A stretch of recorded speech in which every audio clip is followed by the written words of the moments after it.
Hello दोस्तों, नमस्कार। आज हम मध्यकालीन का इतिहास पढ़ेंगे। इसके पहले प्राचीन का इतिहास कंप्लीट वीडियो पढ़ चुके हैं, क्योंकि अब ज़्यादा दिन पेपर बचा नहीं है। वीडियो का 26 से 27 जून को है, ठीक है। तो इसमें जो पहला चैप्टर है, इसमें अरब एवं तुर्की आक्रमण मतलब महमूद गजनवी मोहम्मद गोरी के विषय में आज हम लोग पढ़ेंगे। जो इसमें आज पहला क्वेश्चन है, मोहम्मद गोरी किस वर्ष पृथ्वीराज तृतीय से पराजित हुआ था? तो वह थे आपके 1192 ईस्वी में। बी ऑप्शन सही है। पृथ्वीराज चौहान तृतीय ने 1191 ईस्वी में तराइन के प्रथम युद्ध में मुस्लिम शासक शिहाबुद्दीन मोहम्मद गोरी को पराजित किया। तराइन के दूसरे युद्ध 1192 में वह मोहम्मद गोरी से पराजित हुआ और भारत में तुर्की राज्य की स्थापना हुई। अगला क्वेश्चन है जो पहली बार भारत पर आक्रमण करने वाला मुस्लिम कौन था? फिरदौसी शाह या मोहम्मद गोरी, मोहम्मद बिन कासिम या मोहम्मद गजनवी? तो जो इसका आंसर होगा वो आपका है सी। भारत में प्रथम मुस्लिम आक्रमणकारी मोहम्मद बिन कासिम था। 1711 ईस्वी में ओबोदुल्ला और बुद्दौल के नेतृत्व में सिंध के क्षेत्र पर अरबों का पहला असफल आक्रमण हुआ है। अरबों ने 712 ईस्वी में 17 वर्षीय मोहम्मद बिन कासिम के नेतृत्व में दाहिर को परास्त कर सिंध पर विजय पाई। भारत पर अरब आक्रमण के साक्ष्य चचनामा और मीर मोहम्मद मासूम की पुस्तक तारीख़े सिंध या मासूमे सिंध से प्राप्त होती है। अगला क्वेश्चन आपका, नालंदा प्राचीन शिक्षण एवं मठ का केंद्र कब नष्ट हो गया था? तो थे आपके 1200 ईस्वी में। ऑप्शन सी सही है। नालंदा विश्वविद्यालय बिहार कहाँ पर है? मगध में स्थित महत्वपूर्ण बौद्ध शिक्षा का केंद्र था। नालंदा प्राचीन शिक्षण एवं मठ का एक केंद्र 1200 ईस्वी में नष्ट हुआ था। इसको 1197 ईस्वी में ऐबक के एक सेनापति बख्तियार खिलजी ने नष्ट कर दिया था। इसके बाद अगला चैप्टर जो आपका आता है दिल्ली सल्तनत। इसमें कौन कौन? गुलाम वंश, खिलजी वंश, तुगलक वंश, सय्यद वंश, लोधी वंश, ठीक है। इसमें जो आपका पहला क्वेश्चन है, दिल्ली सल्तनत के निम्नलिखित राजवंशों में से किसने सबसे कम अवधि तक शासन किया था? तो वो थे आपके खिलजी। दिल्ली सल्तनत के राजवंशों में से सबसे कम अवधि तक खिलजी राजवंश ने शासन किया था। खिलजी वंश ने दिल्ली की सत्ता पर 1290 से लेकर 1320 ईस्वी तक शासन किया। जलालुद्दीन फिरोज शाह खिलजी वंश के संस्थापक थे। दिल्ली के खिलजी सुल्तानों में अलाउद्दीन खिलजी 1296 से लेकर 1396 ईस्वी से सबसे प्रसिद्ध और योग्य शासक था। इसने सिकंदर सानी की उपाधि धारण की थी। इसके हिसाब से जो इसका आंसर होगा वो है आपका बी, ठीक है। अब इसमें जो है सबसे ज्यादा शासनकाल किसका था? सबसे लंबी अवधि तो तुगलक वंश का था, ठीक है। कितना दिन के लिए? 54 दिन के लिए। वही उसके बाद सबसे कम किसका था? खिलजी वंश का, ठीक है। खिलजी वंश का कितने दिन के लिए था? तो 30 दिन। उसके बाद लोधी और सैयद वंश का जो सैयद वंश है उनका 36 दिन का था। और उसके बाद जो लोधी वंश है इनका जो है आपका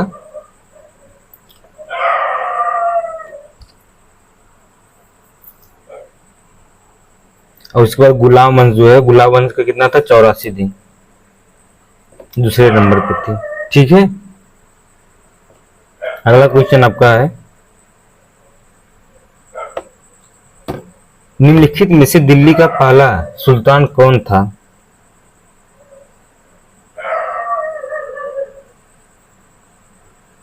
तो वो थे आपके कुतुबउद्दीन ऐबक। ऑप्शन बी सही है।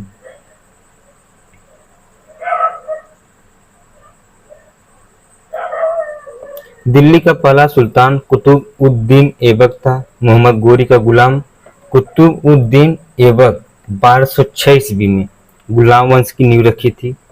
ऐबक का साम्राज्य पूरे उत्तर भारत में फैला था। इसने लाहौर को अपनी राजधानी बनाया। कुतुब मीनार की नींव भी डाली थी। किसने? कुतुबउद्दीन ऐबक।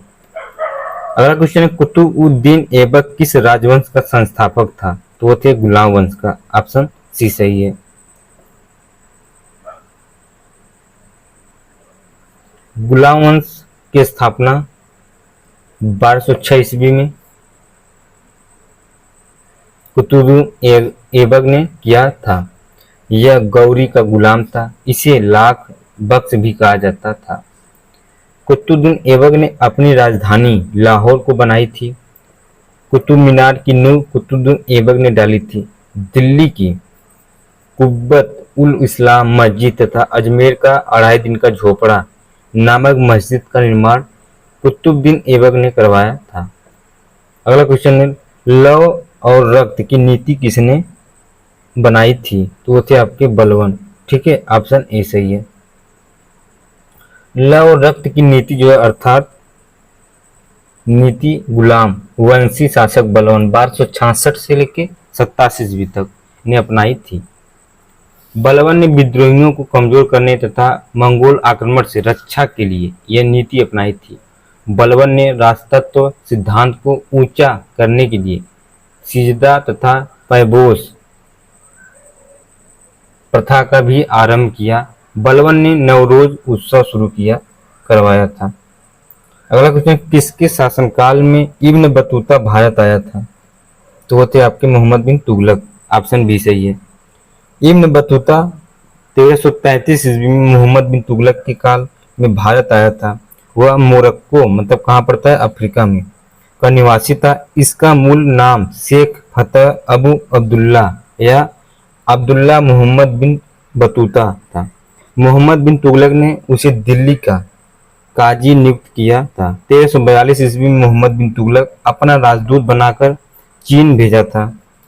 इसने अपना यात्रा वृत्तांत को रिहला नामक ग्रंथ में लिपिबद्ध किया था। अगला क्वेश्चन आपका है, भारत पर तैमूर ने किस वर्ष आक्रमण किया था? तो वो थे आपके डी 1398 ईस्वी में।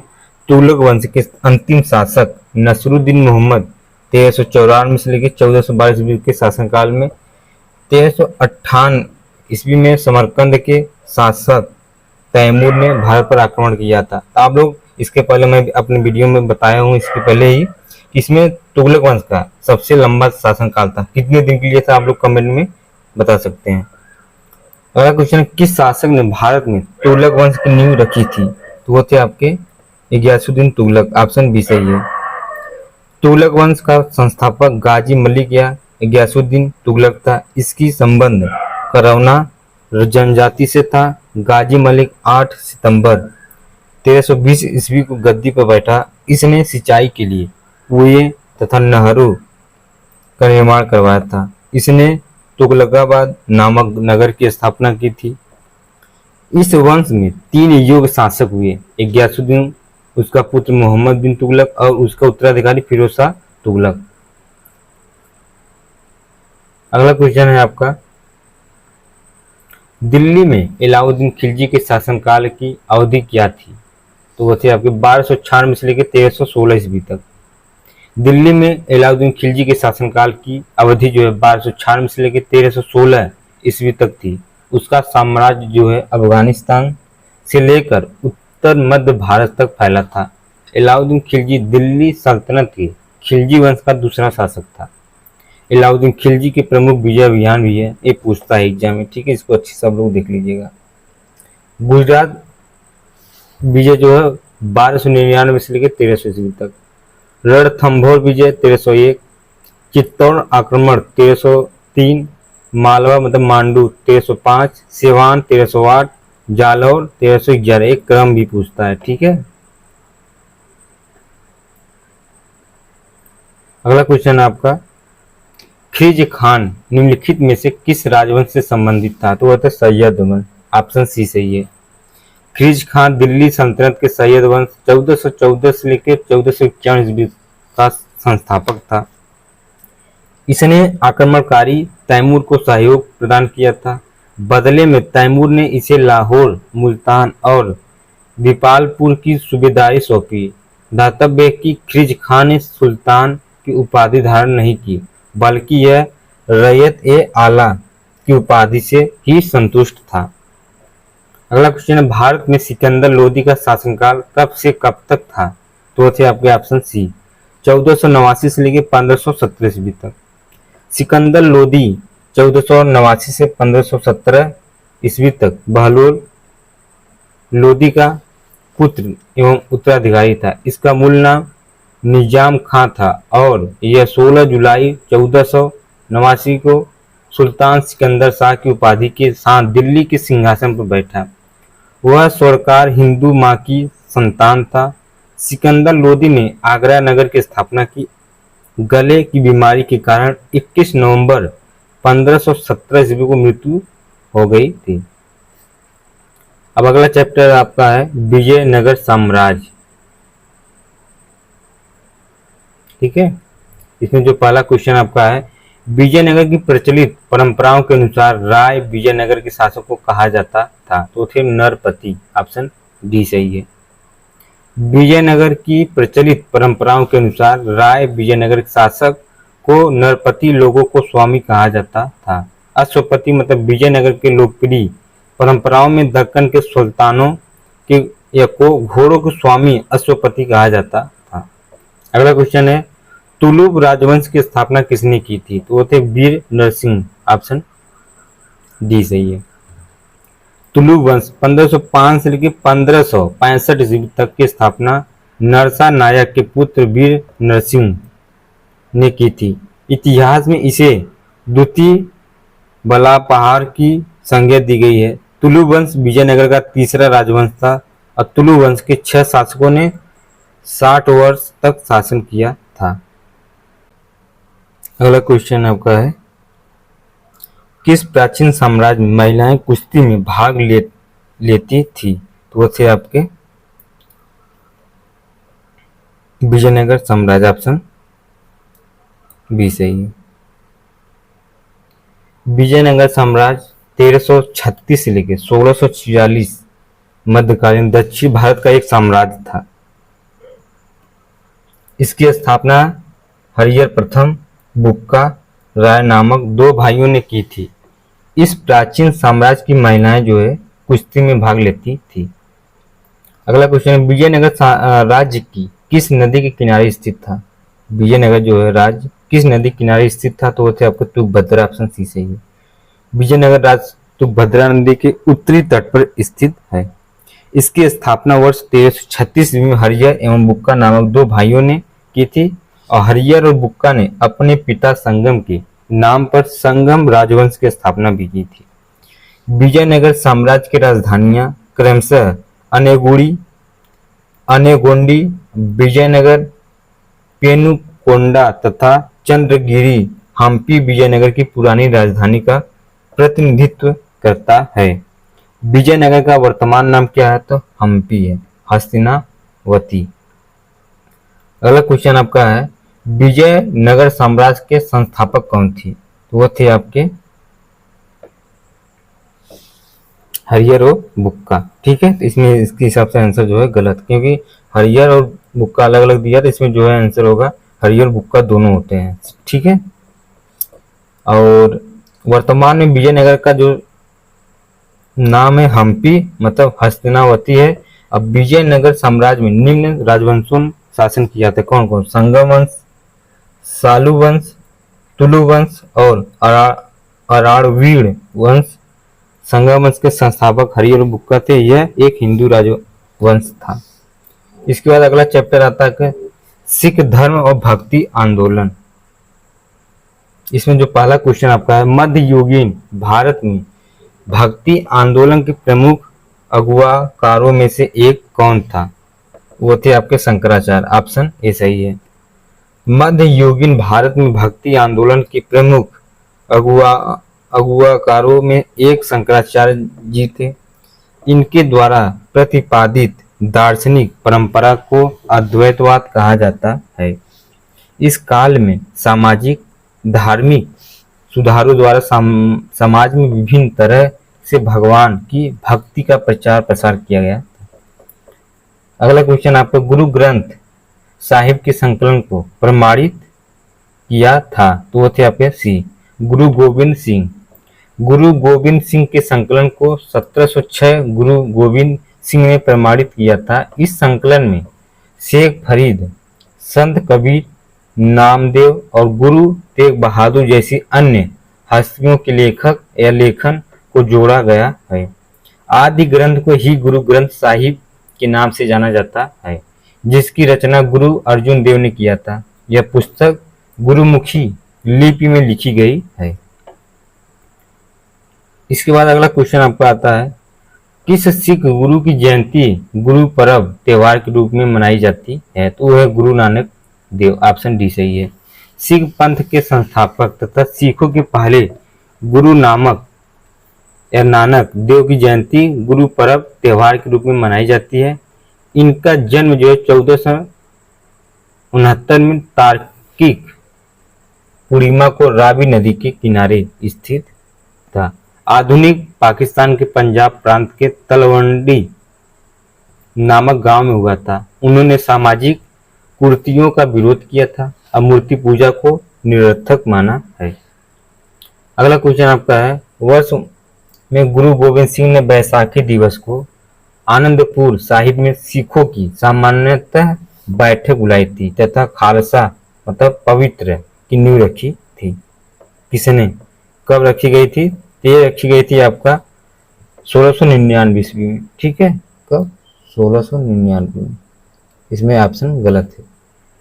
गुरु गोविंद सिंह सिख धर्म के 10वें तथा अंतिम गुरु थे। उन्होंने 1699 ईस्वी में खालसा पंथ की स्थापना की थी, जो सैनिक संतों का विशिष्ट समूह था। इस्लामिक युग में सिखों के उत्पीड़न ने खालसा के स्थापना को प्रेरित किया, जो अंतरात्मा और धर्म की स्वतंत्रता का पंथ है।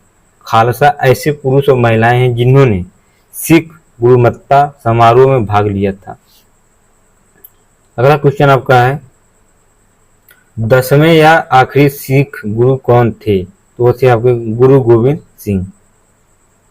इसमें पहला कौन थे? तो पहला थे गुरु नानक देव, दूसरा अंगद, तीसरा अमरदास, चौथा आपका है रामदास, पांचवा अर्जुन देव, छठा हरगोविंद सिंह, सातवां हर राय, आठवां है हरिकिशन, नौवां तेग बहादुर, 10वां गुरु गोविंद सिंह।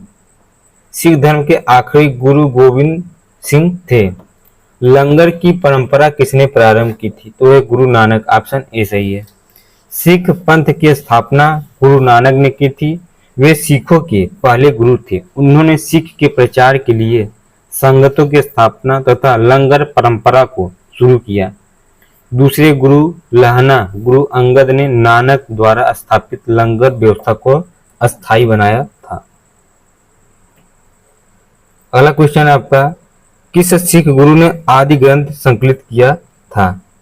तो वो थे आपके गुरु अर्जुन देव। ऑप्शन सी सही है इसमें।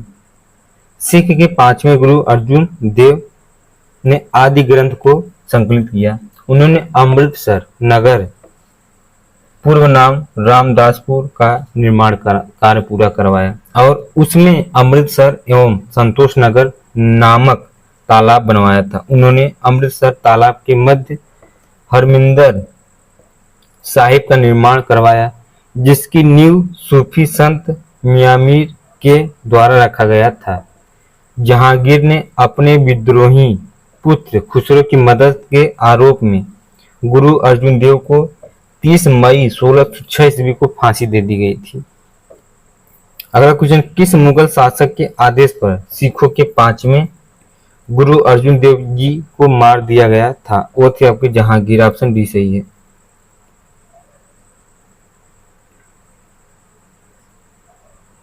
भक्ति आंदोलन को उत्तर भारत में लाने का श्रेय इनमें से किसको जाता है? तो ये आपके रामानंद। ऑप्शन सी सही है। भक्ति आंदोलन का आरंभ 800 ईस्वी से लेकर 1700 ईस्वी के बीच दक्षिण भारत में अलवारों एवं नयनारों से हुआ। भक्ति आंदोलन के नेता रामानंद इसे उत्तर भारत लाए थे। उन्होंने लोगों को यह सिखाया कि भगवान राम के प्रति प्रेम और समर्पण रखने तथा इनके नाम के उच्चारण से मुक्ति पाई जा सकती है। इनमें से कौन सा विकल्प सही ढंग से मेल नहीं खाता है? तो है आपके बी। 1506 इसमें गुरु नानक का जन्म हुआ था, इसमें ये सही से मेल नहीं खाता। बाकी 1333 में इब्न बतूता भारत पहुंचे थे, सही है। 1290 मार्को पोलो ने भारत का दौरा किया था और 1358 में वास्को डी गामा कालीकट आए थे। अगला क्वेश्चन है आपका, बीजक पुस्तक के लेखक कौन है? तो वो थे आपके कबीरदास, ऑप्शन सी सही है। वहीं सूरदास का सुरसागर, सुरसरावली, साहित्य लहरी। विद्यापति का कीर्तिलता, कीर्ति पताका, पुरुष परीक्षा, भू परिक्रमा। ठीक है। और कबीरदास का एक रचना है बीजक। ठीक है। अब अगला चैप्टर आपका आता है मुगल काल। इसमें जो पहला आपका क्वेश्चन है, संगमरमर पर पियत्रा ड्यूरा मतलब पित्रा दूरा या रंगीन पत्थर की जड़ाई का काम के समय में बहुत लोकप्रिय था। किसके काल में? तो वो थे शाहजहां के काल में संगमरमर का। ऑप्शन बी सही है। संगमरमर पर पियत्रा या ड्यूरा पित्रदूरा या रंगीन पत्थर की जड़ाई का काम सर्वप्रथम शाहजहां के समय में शुरू हुआ था। इस कला का महत्वपूर्ण उदाहरण ताजमहल तथा इतमा उद्दौला का मकबरा है। अगला क्वेश्चन है, जजिया फिर से लगाने वाले मुगल शासक का नाम लिखिए। वो कौन थे? औरंगजेब। ऑप्शन बी सही है। भारतीय इतिहास में जजिया एक प्रकार का धार्मिक कर था। इसे मुस्लिम राज्य में रहने वाले गैर मुस्लिम जनता से वसूला जाता था। भारत में जजिया कर लगाने का प्रथम साक्ष्य मोहम्मद बिन कासिम के आक्रमण के बाद देखने को मिलता है। सर्वप्रथम उसने ही भारत के सिंध प्रांत के देवल में जजिया कर लगाया था। जजिया कर को समाप्त करने वाला पहला मुगल शासक अकबर था। औरंगजेब ने फिर से जजिया कर को लागू किया था। अगला क्वेश्चन है, जब ईस्ट इंडिया कंपनी की स्थापना हुई तब भारत पर निम्नलिखित में से किसका शासन था? वो थे मुगल सम्राट। ऑप्शन सी सही है। ईस्ट इंडिया कंपनी की स्थापना 1600 ईस्वी में हुई थी। इस समय मुगल बादशाह अकबर का 1556 से लेकर 1605 ईस्वी का शासन था। 31 दिसंबर 1600 को व्यापारियों के एक समूह जिसने खुद को ईस्ट इंडिया कंपनी में शामिल किया था, ईस्ट इंडिया के साथ व्यापार पर एकाधिकार दिए गए थे। इसके बाद अकबर की सफल भू-राजस्व प्रणाली का श्रेय उनके निम्नलिखित में से किस श्रेष्ठ दरबारी को दिया जाता है? वह है राजा टोडरमल। ऑप्शन सी सही है। अकबर की सफल भू-राजस्व प्रणाली का श्रेय राजा टोडरमल को दिया जाता है। वह अपने समय के एक योग्य राजवंश अधिकारी थे। पूर्व में उन्होंने शेरशाह के दरबार में भी सेवा दी थी। भू-राजस्व की जब्ती प्रणाली की शुरुआत टोडरमल ने की थी, जिसे प्रायः टोडरमल बंदोबस्त भी कहा जाता है।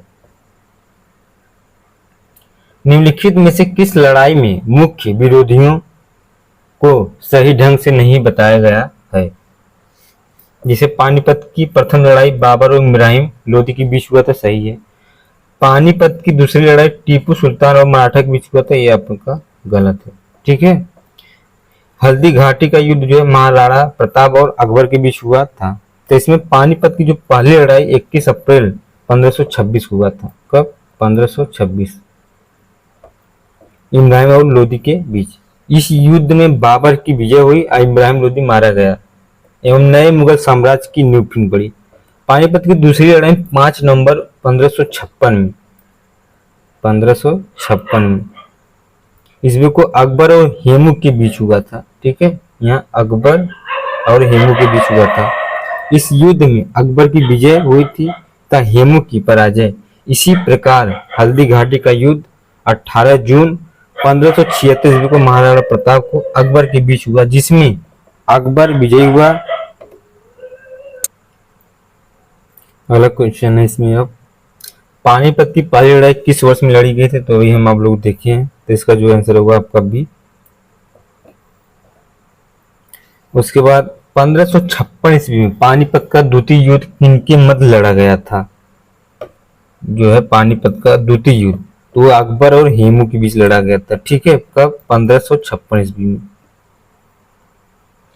और जो तृतीय युद्ध हुआ था वो 1761 ईस्वी में मराठों और अहमद शाह अब्दाली के मध्य हुआ था।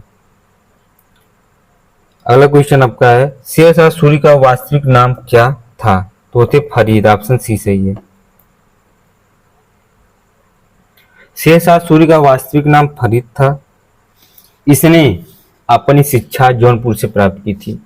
और 26 जून 1539 को चौसा का युद्ध हुमायूं और शेर शाह के बीच लड़ा गया था, जिसमें विजय के पश्चात शेर खां और शेर शाह की शक्ति प्रतिष्ठा दोनों में वृद्धि हुई।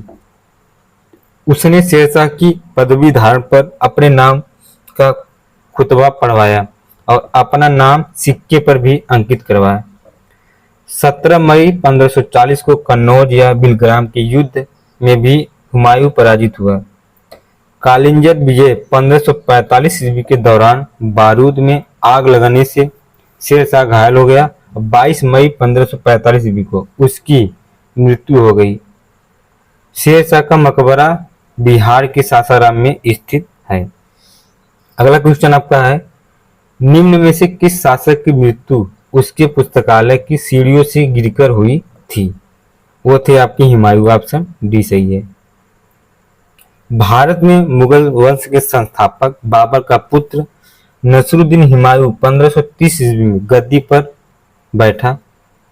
बैठने से पूर्व हुमायूं बख्श का सूबेदार था। वर्ष 1539 ईस्वी में चौसा का युद्ध हुमायूं और शेर खां के बीच हुआ, जिसमें हुमायूं पराजित हुआ था। इस युद्ध के बाद शेर खां ने शेर शाह की पदवी ग्रहण की। इसके बाद बिलग्राम कन्नौज के युद्ध में 1540 ईस्वी में हुमायूं एक बार फिर से शेर शाह से पराजित हुआ और वह सिंध होते हुए ईरान चला गया, जहां पर 15 वर्षों तक निर्वासित जीवन व्यतीत किया।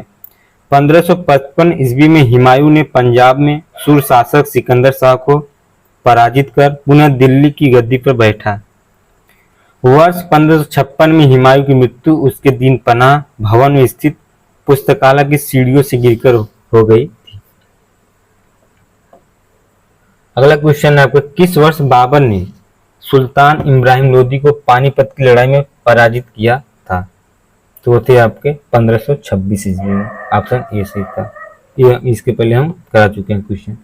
निम्नलिखित में से किस मुगल सम्राट द्वारा आगरा के किले का निर्माण किया गया था? जो इसका आंसर होगा वो आपका है अकबर, ऑप्शन बी। आगरा के किले का निर्माण सन 1565 से 73 ईस्वी में मुगल बादशाह अकबर द्वारा किया गया था। इसका निर्माण कार्य अकबर के प्रधान कारीगर कासिम खां की देखरेख में हुआ था, जिसका निर्माण लाल बलुआ पत्थर से किया गया है, इसलिए इसे आगरा का लाल किला कहा जाता है। यह किला सन 1983 ईस्वी में यूनेस्को द्वारा विश्व धरोहर स्थल घोषित किया गया था।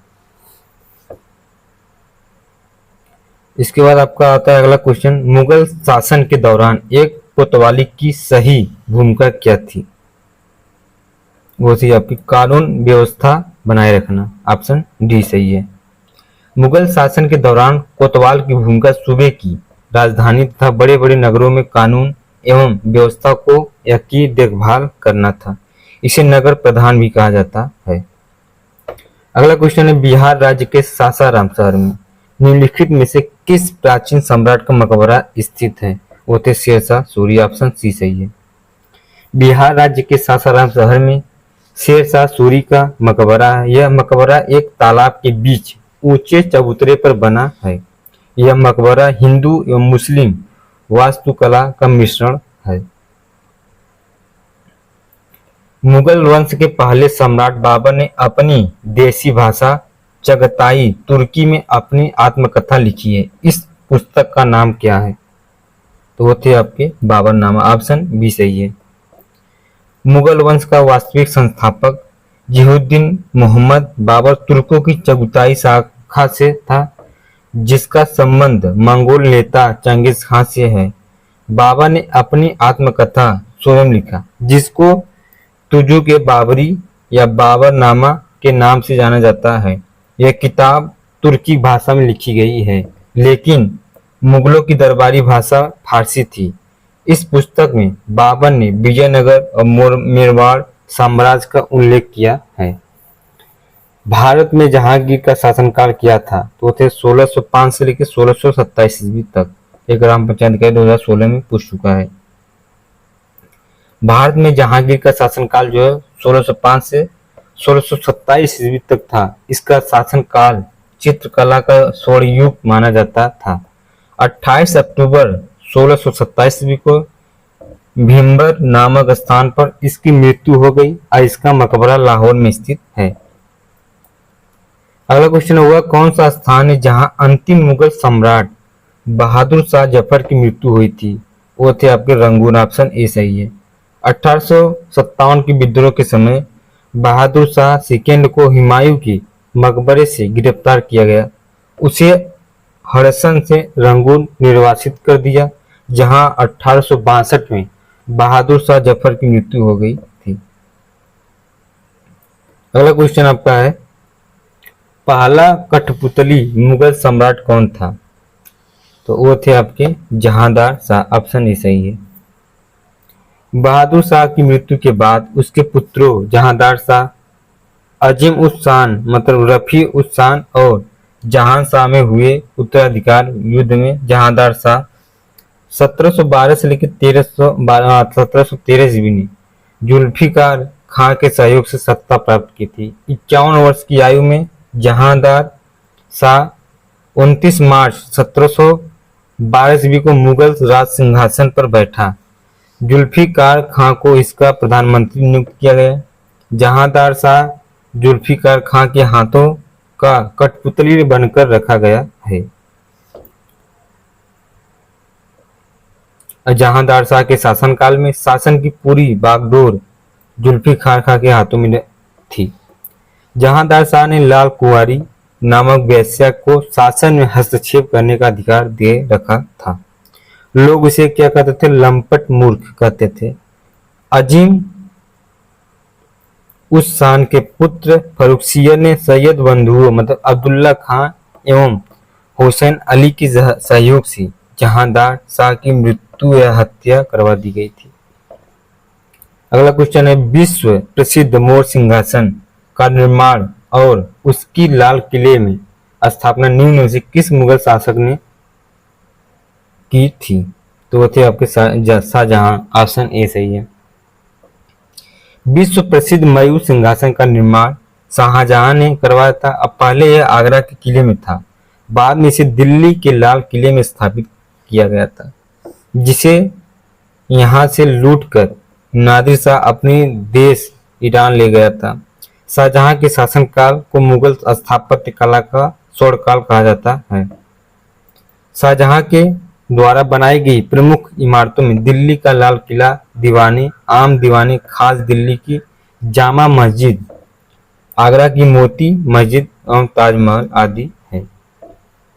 अगला क्वेश्चन, अकबर के दरबार में प्रसिद्ध कवि कौन थे? तो वो थे रहीम खान। किसके दरबार में? अकबर के। रहीम खान मतलब अब्दुल रहीम खान खाना अकबर के दरबार के प्रसिद्ध कवि थे। इनका जन्म 17 दिसंबर 1556 ईस्वी को हुआ था। अकबर के दरबार में इनका महत्वपूर्ण स्थान था। रहीम अकबर के नवरत्नों में से एक थे।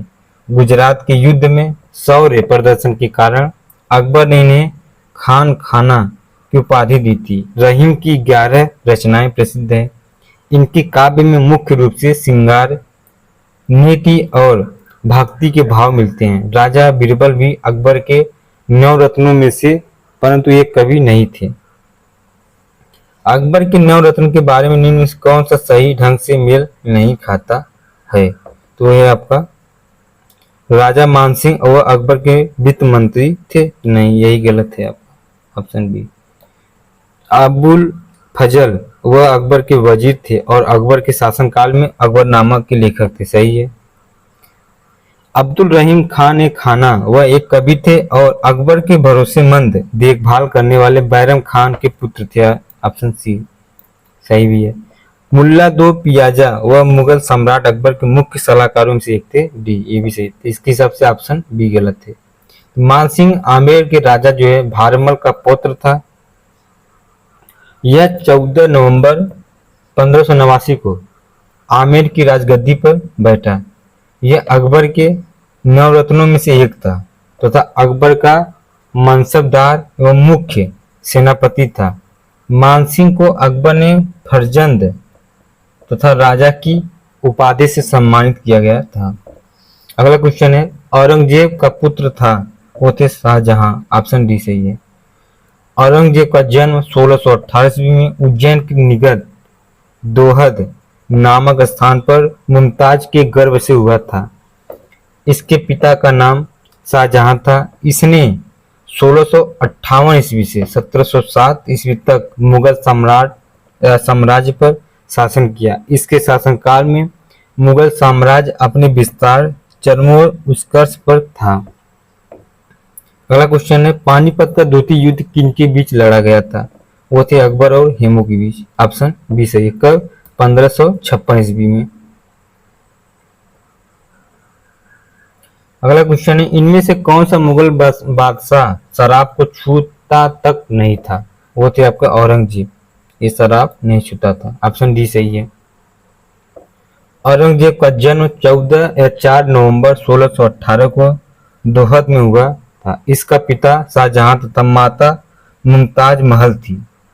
औरंगजेब के पुत्र पवित्र जीवन व्यतीत करता था। वह सभी दुर्गुणों से युक्त या मुक्त था तथा यति के जैसा जीवन व्यतीत करता था। खाने पीने, वेशभूषा और जीवन की अन्य सभी सुविधाओं में वह बेहद संयम रखता था। औरंगजेब को जिंदा पीर कहा जाता था। अगला क्वेश्चन है, किस मुगल बादशाह ने इलाहाबाद को अपनी राजधानी बनाया था? तो थे शाह आलम। ऑप्शन बी सही है।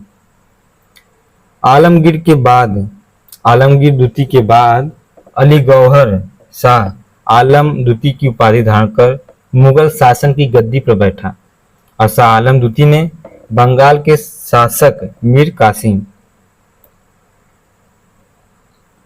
तथा अवध के नवाब शुजाउद्दौला के साथ मिलकर अंग्रेजों के विरुद्ध बक्सर के युद्ध कब हुआ था? 1764 में। कब? 22 अक्टूबर। बक्सर के युद्ध में ऐतिहासिक पराजय के बाद अंग्रेजों ने शाह आलम के साथ इलाहाबाद की संधि कब हुआ था? पहला तो 12 अगस्त 1765 ईस्वी को, जिसके द्वारा शाह आलम को इलाहाबाद तथा कड़ा का क्षेत्र मिला और शाह आलम ने इलाहाबाद को अपनी राजधानी बनाया था।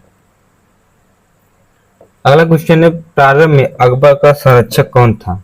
तो थे बैरम खां। ऑप्शन डी सही है। अकबर का जन्म जो है 15 अक्टूबर 1542 ईस्वी को अमरकोटे के राजा बिरसाल के महल में हमीदा बानू बेगम मरियम मकानी के गर्भ से हुआ था। अकबर के प्रारंभिक 3 वर्ष चाचा अस्करी के संरक्षण में बीता। हुमायूं की मृत्यु के पश्चात अकबर के प्रमुख संरक्षक बैरम खां हुए, जबकि अकबर के पहले संरक्षक मुनीम खां थे। बैरम खां ने 14 फरवरी 1556 को गुरदासपुर के निकट कलानौर में अकबर का राज्याभिषेक करा दिया। सम्राट बनने के पश्चात अकबर ने अपने संरक्षक बैरम खां को वजीर नियुक्त कर खाने खाना की उपाधि प्रदान की। बैरम खां फारस के शिया संप्रदाय से संबंधित था। अगला क्वेश्चन है, हुमायूं की दुर्घटना से आकस्मिक मृत्यु के उपरांत उनके बेटे अकबर को कहां मुगल सिंहासन पर बैठाया गया था? वो थे कालानौर। ऑप्शन सी सही है। जनवरी 1556 ईस्वी में दिन पनाह भवन में स्थित पुस्तकालय की सीढ़ियों से गिरकर हुमायूं की मृत्यु का समाचार सुनते ही बैरम खां ने अकबर को 14 वर्ष की उम्र में कालानौर पंजाब में अकबर का तिलक कर बादशाह घोषित कर दिया। बैरम खां अकबर का संरक्षक था। अगला क्वेश्चन, निम्नलिखित किन सम्राटों के शासनकाल में भारत का पहला मुद्रा रुपया या मुद्रित हुआ है? तो वह थे शेरशाह सूरी, ऑप्शन सी सही है। शेरशाह सूरी के शासनकाल में भारत की मुद्रा रुपया प्रथम बार जारी किया गया था, जो आज के रुपये का अग्रदूत है। शेरशाह ने चांदी के रुपया नामक सिक्का जारी किया। इसका वजन 180 ग्रेन था तथा ग्रैंड ट्रंक रोड का निर्माण भी शेरशाह सूरी के शासनकाल में किया गया था। थॉमस रो मुगल सम्राट जहांगीर से किस किले में मिला था? तो वो थे आपके अजमेर, ऑप्शन डी सही है। 1615 ईस्वी में जहांगीर अजमेर के किले में सर थॉमस रो से तथा 1608 में कैप्टन हॉकिंस से राज दरबार में मिला था। इनमें से किसने भूमि मापांकन व्यवस्था प्रारंभ की थी? वो थे शेरशाह, ऑप्शन बी सही है। शेरशाह सूर्य वंश का संस्थापक था तथा इसने सबसे पहले भूमि मापन के लिए सिकंदरी गज का प्रयोग किया, जो 32 अंक का होता था तथा सन की डंडी का भी प्रयोग किया था। इनमें से किसने अकबर की धार्मिक नीति की आलोचना की थी? वो थे बदायूनी, ऑप्शन सी सही है। अकबर की धार्मिक नीति की आलोचना अब्दुल कादिर बदायूनी ने की थी। अकबरनामा की रचना अबुल फजल ने की। वह दीन इलाही धर्म का मुख्य पुरोहित था। बदायूनी ने मुक्तखब मतलब उत तवारीख की रचना की थी।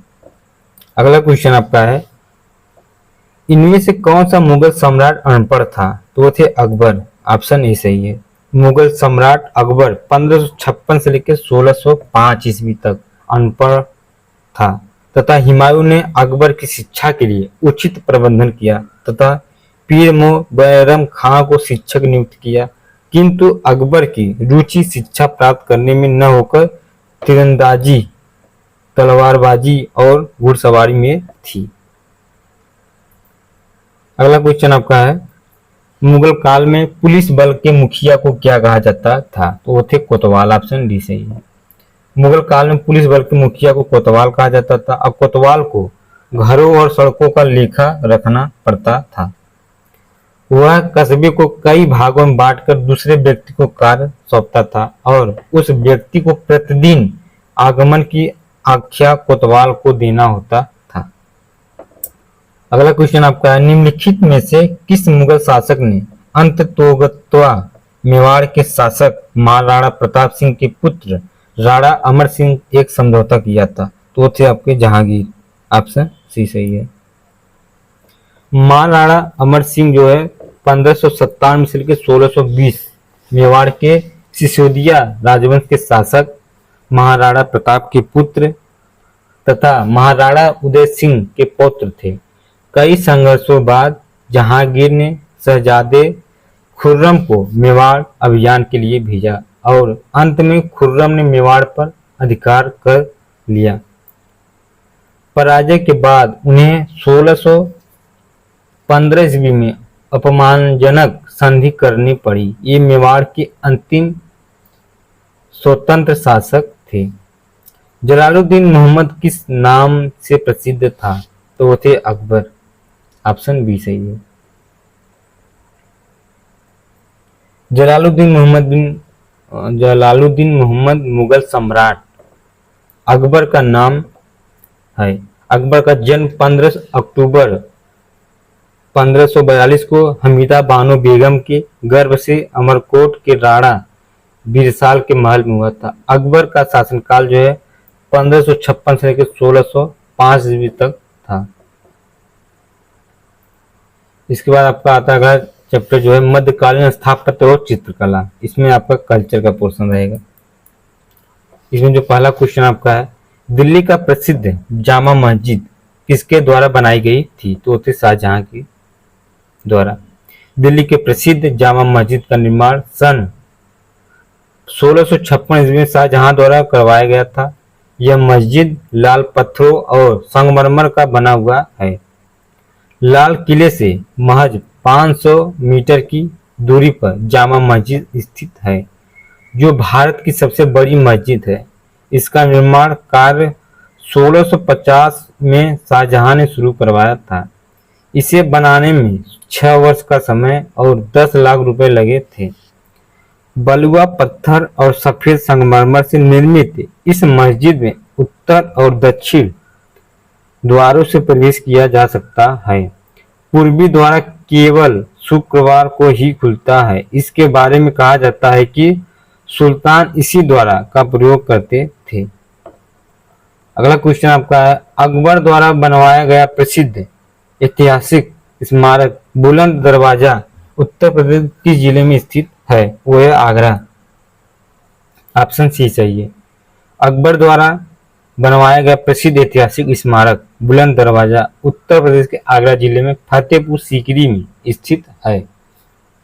इस प्रसिद्ध स्मारक का निर्माण 1602 ईस्वी में अकबर ने अपनी गुजरात विजय की स्मृति में करवाया था। यह हिंदू और फारसी स्थापत्य कला का अद्भुत उदाहरण होने के साथ साथ दुनिया का सबसे बड़ा प्रवेश द्वार भी है। अगला क्वेश्चन है, ताजमहल के सुलेखक या कैलीग्राफर 1648 ईस्वी में इसकी रचना की और पूरा किया था। वो थे आपके सी अमानत खान सिराजी। 1648 ईस्वी में अमानत खान सिराजी ने ताजमहल के सुलेखन की रचना की और उसे पूरा किया। ताजमहल भारत के आगरा शहर में स्थित एक विश्व धरोहर मकबरा है। इसका निर्माण मुगल सम्राट शाहजहां ने अपनी पत्नी मुमताज महल की याद में करवाया था। इसका निर्माण 1632 ईस्वी में प्रारंभ हुआ था। अगला क्वेश्चन आपका है, दिल्ली का प्रसिद्ध लौह स्तंभ जो सदियों से बिना जंग लगे खड़ा है, वह निम्नलिखित में से किस ऐतिहासिक परिसर में स्थित है? वह है कुतुब मीनार परिसर। ऑप्शन सी सही है। भारत की राजधानी दिल्ली में स्थित है लौह स्तंभ कुतुब मीनार परिसर में 1600 वर्षों से बिना जंग लगे खुले आसमान के नीचे खड़ा है। इसकी ऊंचाई जो 7.21 मतलब 7.121 मीटर है। इसका निर्माण जो है चंद्रगुप्त विक्रमादित्य ने करवाया था। अगला क्वेश्चन है, अलाउद्दीन खिलजी द्वारा बनाया गया प्रसिद्ध अलाई दरवाजा कहाँ पर स्थित है? तो वो है आपके नई दिल्ली में। इस्लामिक वास्तुकला का रत्न कहा जाने वाला अलाई दरवाजा नई दिल्ली के सबसे पुराने स्थापत्यों में से एक है। इसका निर्माण खिलजी वंश के दूसरे शासक अलाउद्दीन खिलजी द्वारा 1311 में करवाया गया था। प्रसिद्ध चित्रकार मीर सैयद अली चित्रकारी हेतु किस मुगल शासक के सहयोगी थे? वो थे हुमायूं। Option D. मीर सैयद अली फारस का एक प्रसिद्ध चित्रकार था। जब हुमायूं निर्वासन का जीवन व्यतीत कर रहा था तब उसकी मुलाकात वहां के दो प्रसिद्ध चित्रकार मीर सैयद अली तथा ख्वाजा अब्दुल समद से हुई थी। हुमायूं ने इन दोनों से प्रभावित होकर इनको अपना सहयोगी बना लिया। अगला क्वेश्चन है, बुलंद दरवाजा द्वारा बनवाया गया था किसके द्वारा? तो है अकबर के द्वारा। ऑप्शन बी सही है। बुलंद दरवाजे का निर्माण जो है 1602 ईस्वी में अकबर ने करवाया था। इस प्रवेश द्वार का निर्माण गुजरात विजय के उपलक्ष्य में किया गया था। बुलंद दरवाजा भारत के उत्तर प्रदेश प्रांत में आगरा शहर से 43 किमी दूर फतेहपुर सीकरी नामक स्थान पर है। बुलंद दरवाजे को तोरण पर ईसा मसीह से संबंधित कुछ पंक्तियां लिखी गई है। अगला क्वेश्चन आपका, पंचमहल किसमें स्थित है? वो है आपका फतेहपुर सीकरी। ऑप्शन सी सही है। पंचमहल फतेहपुर सीकरी में स्थित है। यह एक 5 मंजिल इमारत है जो बौद्ध विहार शैली में बनाया गया है। यहाँ पर शेख सलीम चिश्ती की दरगाह, नाबतपुर, नक्कार खाना, टकसाल, दीवाने आम आदि है। फतेहपुर सीकरी का निर्माण अकबर ने किया था। अगला क्वेश्चन, निम्नलिखित में से कौन सा युग में सही सुमिलित नहीं है? बड़ा बड़ा इमाम बाड़ा लखनऊ में सही है। निशात बाग जम्मू कश्मीर में, ये भी सही है। फिरोज शाह कोटला दिल्ली में। हुमायूं का मकबरा इलाहाबाद, ये गलत है आपका। तब कहाँ पर है? तो दिल्ली में है आपका। ठीक है, हुमायूं का मकबरा दिल्ली में स्थित है। इमारत परिसर मुगल वास्तुकला से प्रेरित मकबरा स्मारक है। 1993 ईस्वी में इस इमारत को यूनेस्को द्वारा विश्व धरोहर स्थल घोषित किया गया। अगला क्वेश्चन है आपका, दिल्ली में कुतुब मीनार दुनिया का सबसे ऊंचा ईंट का बना मीनार है। इसमें कौन सा राजा ने इसके निर्माण में योगदान नहीं दिया था? तो वो थे अलाउद्दीन खिलजी। ऑप्शन सी सही है, क्योंकि फिरोज शाह तुगलक दिया था, कुतुबुद्दीन ऐबक दिया था और इल्तुतमिश भी दिया था, और एक और लोग दिए थे। कौन थे? आप लोग कमेंट में शेयर कर सकते हैं। कुतुब मीनार भारत में दक्षिण दिल्ली में स्थित ईंट से निर्मित विश्व की सबसे ऊंची मीनार है। इसकी ऊंचाई 72.5 मीटर मतलब 237.86 फुट एवं व्यास 14.3 मीटर है, जो ऊपर शिखर पर जाकर 2.75 मीटर या 2.2 फुट हो जाती है। गुलाम वंश के शासक कुतुबुद्दीन ऐबक ने कुतुब मीनार के निर्माण की नींव रखी थी, किंतु वह इसका आधार ही बनवा पाया था। बाद में उसके उत्तराधिकारी इल्तुतमिश ने इसकी 3 मंजिलें बनवाई। बिजली गिरने के कारण इसकी चौथी मंजिल क्षतिग्रस्त हो गई। बाद में फिरोज शाह तुगलक चौथी मंजिल की जगह 2 मंजिलों का निर्माण फिर करवाया। अब वह मीनार 5 मंजिल का हो गया। कालांतर में सिकंदर लोदी ने भी इसकी 5वीं मंजिल निर्माण करवाया, जबकि खिलजी वंश के शासक अलाउद्दीन खिलजी ने इसका निर्माण नहीं करवाया था। तो इसका निर्माण कौन कौन करवाया था? कुतुबुद्दीन ऐबक, उसके बाद इल्तुतमिश, उसके बाद फिरोज शाह तुगलक, उसके बाद सिकंदर लोदी। अगला चैप्टर आपका है मध्यकालीन साहित्य एवं संगीत। इसमें जो पहला क्वेश्चन आपका है, अमीर खुसरो जिन्हें कव्वाली का पिता एवं भारत का तोता भी कहा जाता है, किसके दरबार में दरबारी कवि थे? वो थे अलाउद्दीन खिलजी। ऑप्शन डी सही है। अमीर खुसरो जिन्हें कव्वाली का पिता एवं भारत का तोता भी कहा जाता है, अलाउद्दीन खिलजी के दरबारी कवि थे। हिंदी बड़ी बोली का जनक माना जाता है।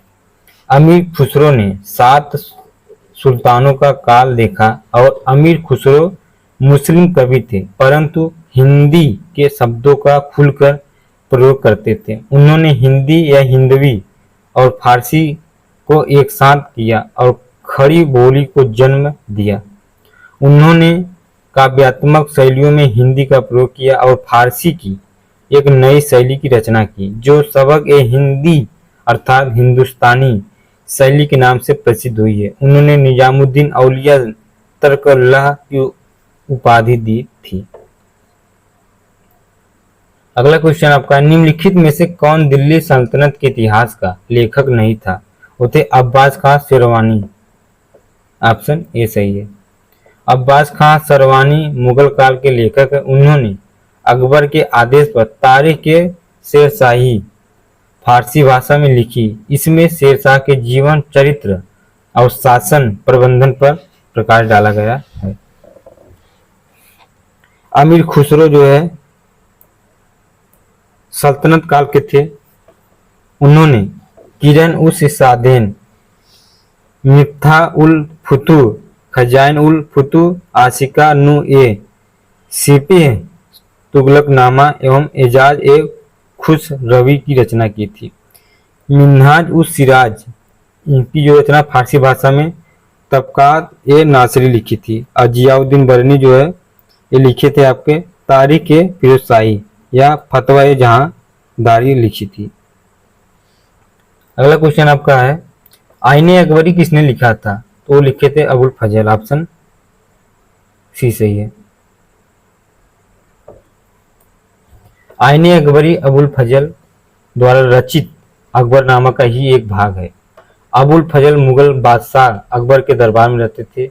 अब बीरबल, फौजी और मुल्ला दो प्याजा भी अकबर के दरबारी थे। ये सभी अकबर के नवरत्नों में से थे। अगला क्वेश्चन है, गोस्वामी तुलसीदास द्वारा लिखे गए रामचरितमानस का सबसे लंबा कांड अध्याय कौन सा है? तो बाल कांड, ऑप्शन ए सही है।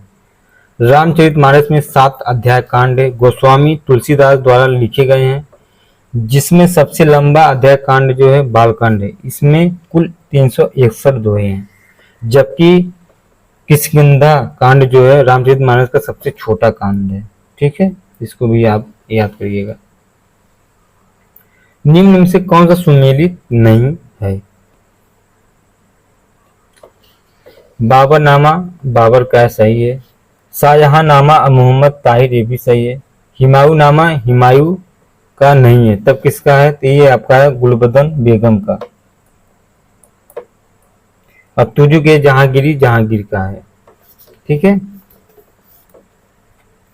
इसके बाद आपका आता है अगला क्वेश्चन, हुमायूं या हुमायूं नामा के लेखक कौन थे? उसे गुलबदन बेगम। गुलबदन बेगम बाबर की बेटी थी। उसे अपने सौतेले भाई हुमायूं के जीवन चित्रण हुमायूंनामा की लेखिका के रूप में जाना जाता है। गुलबदन बेगम ने हुमायूंनामा की रचना अकबर के अनुरोध पर की थी। अकबरनामा के प्रसिद्ध लेखक कौन थे? वो थे अबुल फजल, ऑप्शन बी सही है। अकबरनामा अबुल फजल ने लिखी है। इसके 3 भाग हैं, जिसमें तीसरा भाग आईने अकबरी अत्यंत महत्वपूर्ण है। पहले भाग में अमीर तैमूर से लेकर हुमायूं तक मुगल शासकों की इतिहास का वर्णन है, तथा दूसरे और तीसरे भाग में 1602 ईस्वी तक बादशाह अकबर के इतिहास का वर्णन किया गया है। अगला क्वेश्चन है, तारीख फिरोज शाही के लेखक कौन है? तो ये आपके जियाउद्दीन बरनी, ऑप्शन ए सही है। जियाउद्दीन बरनी जो है 1285 से लेकर 1357 ईस्वी तक एक इतिहासकार था। इसने अलाउद्दीन खिलजी, मोहम्मद बिन तुगलक, फिरोज शाह तुगलक के शासनकाल का वर्णन अपनी पुस्तक में किया था।